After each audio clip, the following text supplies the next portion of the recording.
ressurreição, e vale ressaltar aqui, meus queridos, que a ressurreição que Paulo estava dizendo aqui, né, irmão Luciano, não se trata da ressurreição física, como foi o caso de Lázaro, como foi o caso do filho da viúva de Naim. A ressurreição aqui tratada por Paulo, junto aos nossos irmãos de Corinto, se trata da ressurreição que vence a morte. Lázaro ressuscitou, mas morreu de novo depois. O filho da viúva de Naim ressuscitou, mas morreu de novo depois. Ou alguém viu ele por aí? Não, ele morreu. Aqui Paulo está falando da ressurreição, que é o ápice. Paulo fala: nós ainda temos um inimigo para ser vencido, e esse inimigo se chama morte. Foi necessário, foi fundamental que Cristo viesse e morresse, mas foi essencial a ressurreição de Cristo. E Paulo fala, segundo aquilo que nós aprendemos agora, se Cristo de fato não ressuscitou, vã é a nossa pregação, vã é a nossa fé, permanecemos ainda no pecado, e os que dormiram, e Paulo nem chama que morreram, e os que dormiram estão perdidos. Então a conversa que havia entre os coríntios é que não havia ressurreição. Se ninguém poderia ressuscitar, então Cristo também não ressuscitou. E se Cristo não ressuscitou, nós pregamos à toa, a nossa fé é vã, e aqueles que dormem estão perdidos.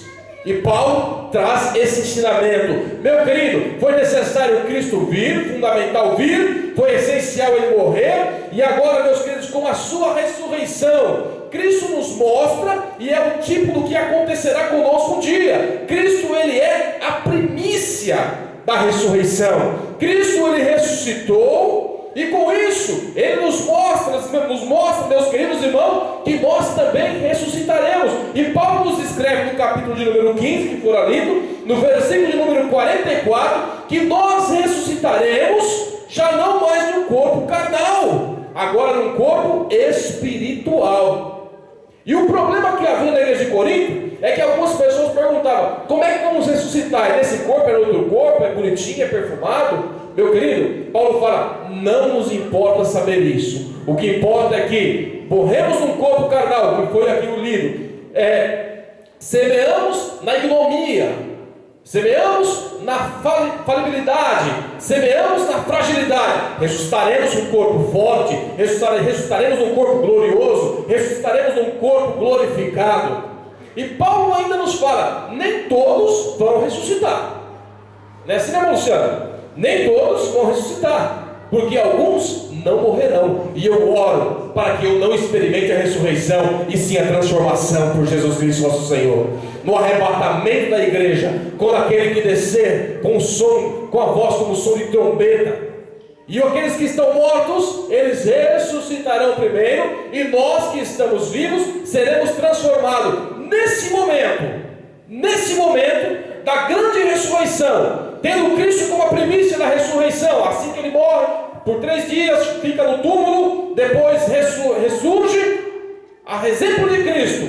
Quando nós, se morrermos, ou nossos irmãos que morreram forem ressurretos, aí é o ápice da nossa vitória. E aí Paulo nos diz isso, no versículo número 54: e quando isto que é corruptível se revestir da incorruptibilidade, e isso que é mortal se revestir da imortalidade, então cumprir-se-á a palavra que está escrita: tragada foi a morte na sua vitória. Aleluia, meu querido. É essa vitória que nós vamos ter um dia. A morte hoje, ela nos separa. A morte hoje, ela diz: olha, o homem vive 70, 80 anos, alguns até 90, mas a morte chega e ela vai. Mas quando nós participarmos dessa ressurreição, a morte será tirada. Nós seremos ressuscitados num corpo não mortal, mas num corpo imortal, em nome do Senhor Jesus. Amém, meus queridos? Então Paulo continua dizendo. Aí ele vai perguntar: aonde está a morte, o seu aguilhão? Aonde está a morte? Aonde está o inferno, a tua vitória? Você, morte, pensou que ia matar, que ia destruir, mas está aqui, ó, eu ressuscitei eles, e eles agora não morrem mais. Essa vida que nós teremos. Aí então começa-se a vida eterna, que já é outro assunto. Aí começa assim, então, a vida eterna. Aí Paulo, admoestando, exortando, ou seja, incentivando os irmãos de Coríntios, que estavam desfalecendo por conta dessas más conversações, ele fala, o último versículo desse capítulo: portanto, meus amados irmãos, é o versículo que o nosso irmão Luciano leu aqui fechando o estudo, e eu repito ele: portanto, meus amados irmãos, sede firmes, constantes, sempre abundantes na obra do Senhor, sabendo que o vosso trabalho não é vão no Senhor. Você vai ressuscitar um dia, meu querido. Ou você vai ressuscitar, ou você vai ser transformado. Eu oro para que eu seja transformado, porque a transformação significa o arrebatamento da igreja. Se você crê, querido, o arrebatamento da igreja, se alegre, adore, glorifique, porque você fazendo parte desse arrebatamento, você terá uma vida eterna com Jesus Cristo nosso Senhor. Amém, meus irmãos? Amém. Glória ao nome de Jesus Cristo. Foram apenas algumas anotações que eu fiz aqui, irmão Luciano, nessa parte que eu peguei do estudo, e eu não podia deixar de compartilhar aquilo que eu recebi para mim com os meus irmãos. Eu sei, meus queridos, que Deus, Ele tem muito falado conosco nessa noite acerca desse assunto. Ressurreição é um tema tão complexo, e algumas pessoas interpretando errado esse capítulo, surge aí aqueles que batizam em nome dos mortos, que são os mormons, que batizam em nome dos mortos, por não interpretarem a Sagrada Escritura e não entenderem o contexto que Paulo estava dizendo. Se você se deparar com um mormon, ele vai te citar essa passagem. Ele vai citar essa passagem para você. Se você não souber explicar a razão da sua fé, o negócio fica complexo, fica complicado. Mas eu tenho certeza que essa igreja, ela é uma igreja abençoada, e os crentes daqui sabem defender a razão da vossa fé. Meus queridos irmãos, Deus nos abençoe em Cristo Jesus nosso Senhor. Deus possa abençoar o irmão Luciano por esse estudo abençoado que foi trazido aqui à igreja, aos nossos irmãos, companheiros. O pastor Rosalino está aqui com a gente hoje. Glória ao nome do Senhor. Não nos deixe com saudade, viu, pastor Rosalino? Não nos deixe com saudade não. Quero sempre o irmão aqui com a gente.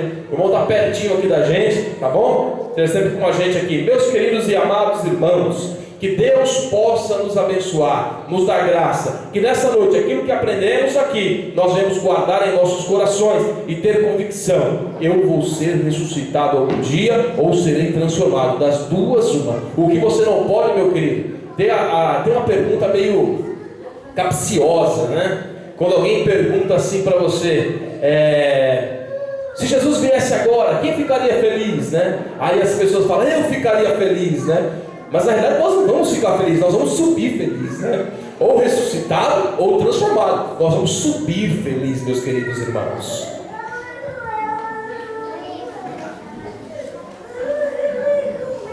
Vamos,